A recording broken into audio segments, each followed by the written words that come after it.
Today we have a video submission from Cranberry, first time reviewing some content from them. We'll see what we got. I've been really uncomfortable because I prefer my Dire, which is on 140, but because of how elim engagements play out, I feel forced into using the True Prophecies. It's so hard to engage at range with an empty map against 120s with a 140. This is true that 15 meters makes a significant difference. However, playstyle, teammates, and how you pick and force engagements, you can force them to play closer. So 140s are incredibly strong right now. But we can work with them. This is shown pretty well by my Dire requiring 10 shots to kill at a range that would be about 4 taps, tops of the 120. Yeah, in this situation, you're picking the wrong engagement. You can't necessarily blame the weapons. This is like, oh, I know I'm not hitting full damage. Let me disengage and find a new angle that's within my 28 to 32 meters of the 140 now. I most prefer to use Ace because I combat this fairly well by allowing me personally to be effective in closer ranges. But I play top Don's lack of Icarus makes me much worse. Yes and no, because yes, it doesn't have Icarus. This is very true. But if top down, if you're using Heat Rises, you get perfect in your accuracy, so you don't need to worry about Ace, and don't need to worry about that. If you're using top down just to float and shoot, then yes, you're going to want Icarus, but there are reasons why that's potent, why we don't want to do that. If you're just using it for the dash, then Icarus shouldn't matter. It'd be different if I could snipe and cover these lanes that way, but cannot snipe. That's okay. Just love to use my Dire, but maybe I just need to hit Kovacs and give it. Well, Kovacs is what it is. Kovacs trains mechanical aim, which some people need, but from what you were explaining earlier in this text, which is great, thank you for showing the text. I think this is more of a game sense thing, of picking which engagements that we need to hit at, rather than saying, oh, I just need to aim better. It's like, no, we need to find engagements that aren't 50 meters, that are 20 meters. Don't flame too hard. Oh, I thank you. If you see my VODs, we don't flame here. I might tell you directly what you need to work on, but we're going to find things that you do well, for sure. So including elims is hard. Elims is hard because it's the player population in elims feels very low. It's skill-based, which can be a good thing, but elims sometimes is just, it's more unpredictable than the other modes. Hoping to get a 1v clutch or some redeeming situation. These look a little skilled. Don't worry about that. Happen. But cherry picking only makes it hard to get good advice, so I guess it's fine. Yes, absolutely. Send in videos, VODs where you make mistakes, because that's where you can show this is what's going wrong and this is how you can improve. If you send me a video where it's the back-to-back Wii round, it's like, cool, great. I'm not sure how much I can help you there. Anomaly. I'd like to see your loadout, but that's okay. We'll figure out as we go. We got Dire, top Dawn, a slower shoddy. Your frame rate seems a little low. We can experiment with that later. We can talk about that, some hardware issues, try to get you up to higher frames. Because as I know personally, low frames really change the feel. Okay, so this is interesting. Your teammate pushes up the B flag, other teammates are at that, and you push here. This is an interesting choice, to go all the way around away from your teammate.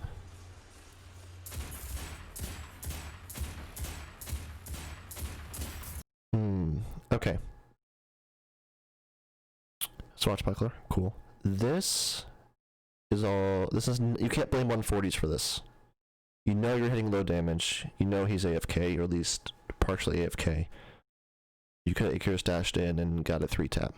So I don't think you can blame 140, 120 on this. This is you picking an engagement distance that works with the weapon that you're picking.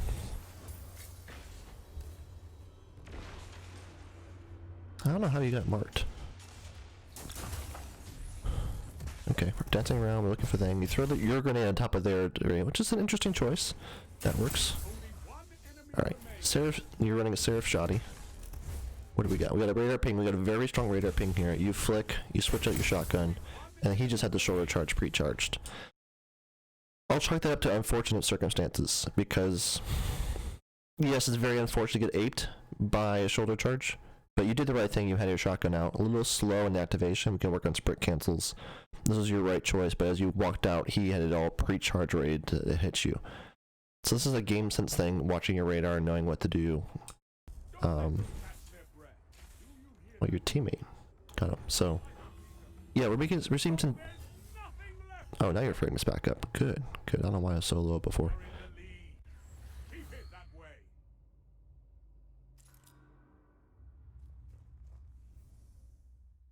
All right. Opening shot swash. Okay, a little low on the range stat. We don't know what you have in your shoddy.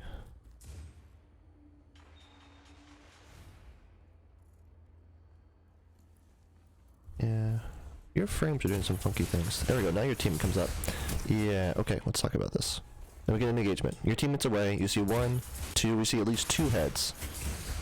You get some headshots, you get targeted by Thorn, you throw your melee, and then you turn 1A to try to evade. This is where you're using your top-down Icarus thing. As soon as you saw it was 2 heads and you knew you were alone, hit that Icarus dash button and backpedal right out. It's unfortunate because in the team shot situation that... Okay, you switch over to the 120. That's where we want the disengaging. I preach a lot of disengaging because that's how you stay alive, is not dying. So we disengage, we can evade, we can regroup, we can push back with, you can back up with your teammates. Yeah, this is a time you might be able to get back with the Icarus dash. Only one enemy remains. So he's weak, you switch weapons. Teammate pushes up. He's there with the snipe, instead of trying to res you. Well, he reses you anyway.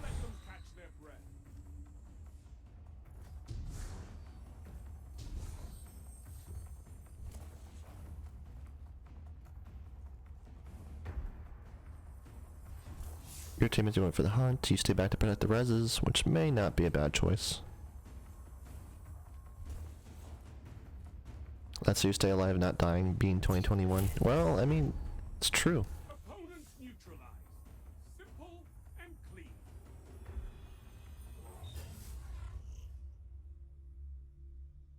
You're ahead. Keep them sweating. Okay, your teammates run split. You pick the hunter to follow. You slide out, which might not be a bad choice, but you slide right in front of his snipe instead of going around behind him. Crouching here, playing cover. Again, you're playing very split from your team.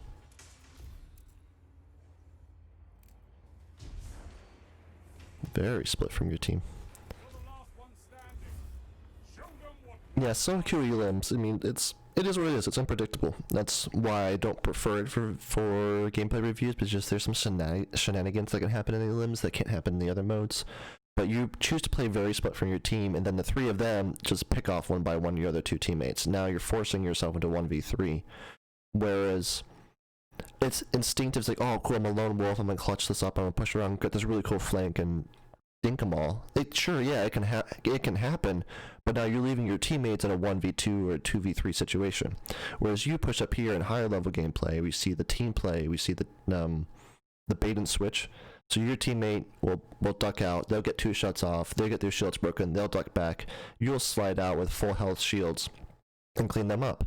Whether or not, depending on what damage, say, Abe is using a guy over in tunnel, if he gets a headshot body shot, then you just need 2 body shots to clean up. So there we go, cool, we got a kill with very low crit accuracy. Oh, you threw a grenade, you got some tags, explosive payload. Unfortunately, it comes up right on you with Hawk Moon. It's the 3 tap. Don't let it throw you. You can win the next. So if you send in gameplay review again, and please do, we want to help. We're trying a playlist that's not elims. Oh, one from left. Let's see Rumble or Sixes or Survival. Again, you choose to play very split from your team.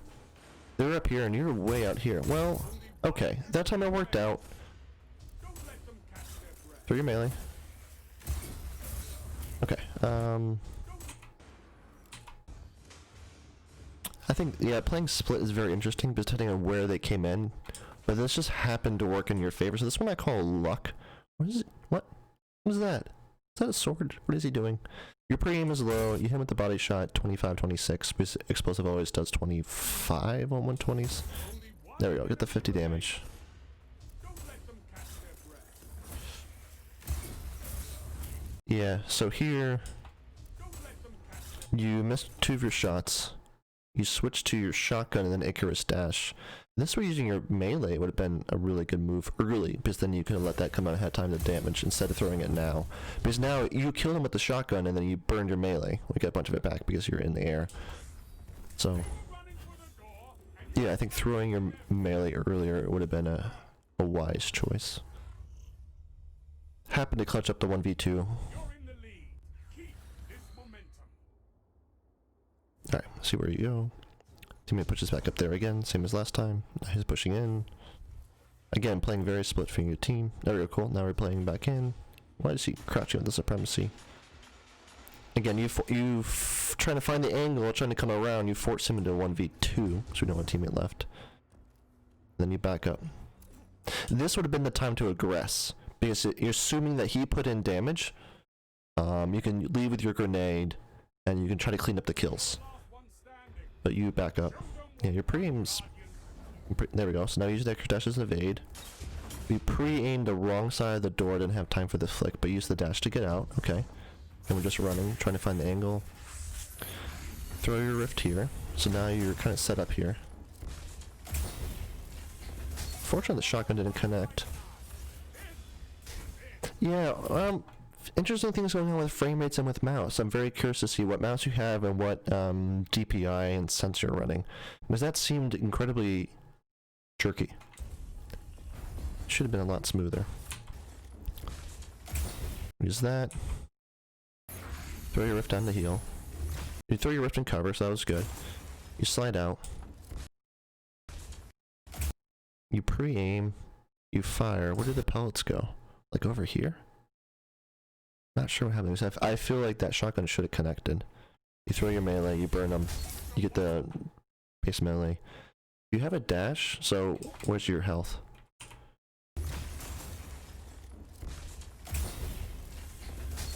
Yeah, so then you stayed full health through that. That was pretty cool. So if you could have slid back in here to cover to regroup, because you know he's priming at you, or Icarus dash back over here, you could have forced it, but you choose to slide in 8, and then yeah, your shotgun pellet goes way over here. So I don't think that's flinch, because the one doesn't quite flinch that much. So I'd be very curious to see what you're running for hardware and settings, but somehow he hasn't taken any damage yet. That was unfortunate. Again, some shenanigans going on that aren't necessarily your fault, but things that we can explore. You're in the lead. Keep this momentum. Alright, let's see.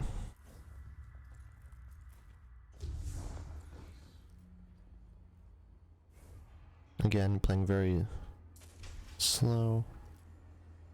Yeah, you pre-aim down here, and then you slide around and then you miss the shot. Throw the grenade. That's probably a good grenade choice. Again, yeah, your cursor's way over here when we know that the target's over here. Now you're aiming here. Yeah, so pre-aim, we want to aim and put your center of your cursor where your enemy's head box are going to be, where we know they're going to peek. Sometimes I do it lazily when I know there's going to be no radar pings, but it's very important to train that skill to put it where you want it. You also can change the reticle color in settings. Sometimes that's helpful for certain people to make it a very bright color, so it's easier for you to visually track it. So that was a decent pre-aim. We kind of had an idea where he was going to be. But again, we didn't get much damage output, so you're playing pretty slow. Trying to find those angles.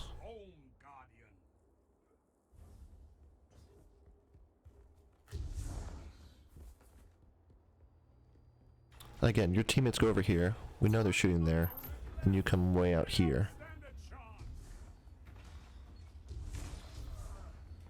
Throw your grenade. No, you don't have a grenade. Melee works. Cool. Got some tags. Again, you come up here.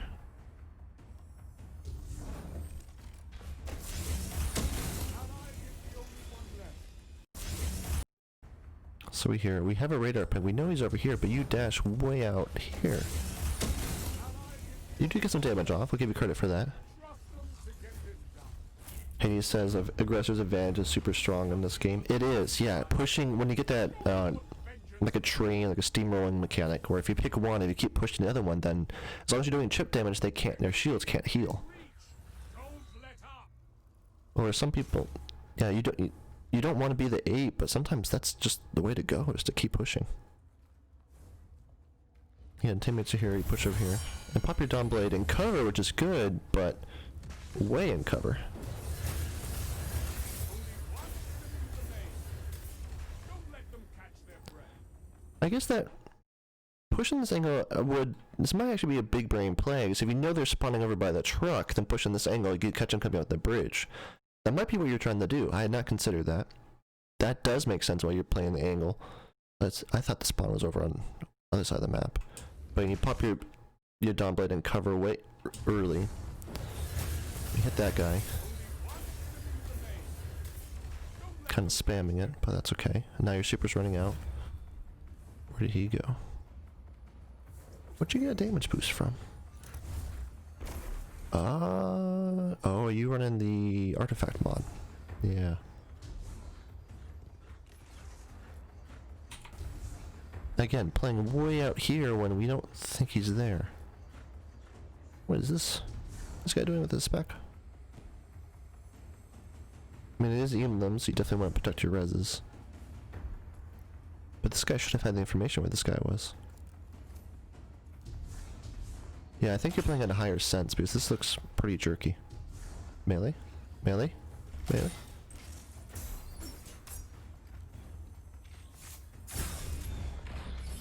Only 1 minute left.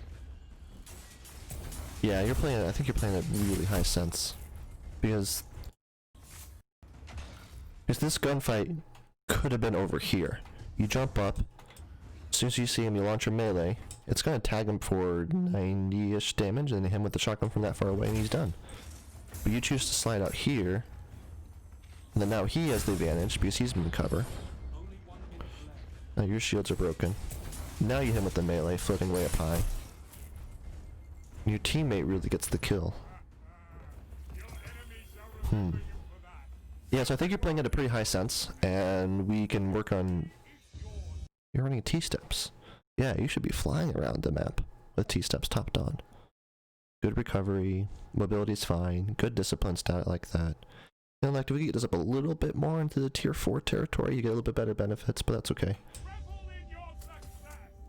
You've earned it. So yeah, I'd say stick with the 140. The 120 is not the problem here. I think the problem more is a game sense thing. We gotta work on... We can work on helping you push when you need to push, and being a little bit more of an aggressor. I would like to see a game in Rumble. I'd like to see a game in 6s rather than elims, because elims sometimes you run into, because of the skill-based matchmaking and the player populations I've mentioned before. Sometimes you can run into some very, very strong players, or some people that are very new to the game. So it kind of inflates and deflates your sense of skill, which is pretty unfortunate, because it's the only real skill-based mode we have. So yes, please keep working, please keep playing, please sending us VODs. We'll be happy to help.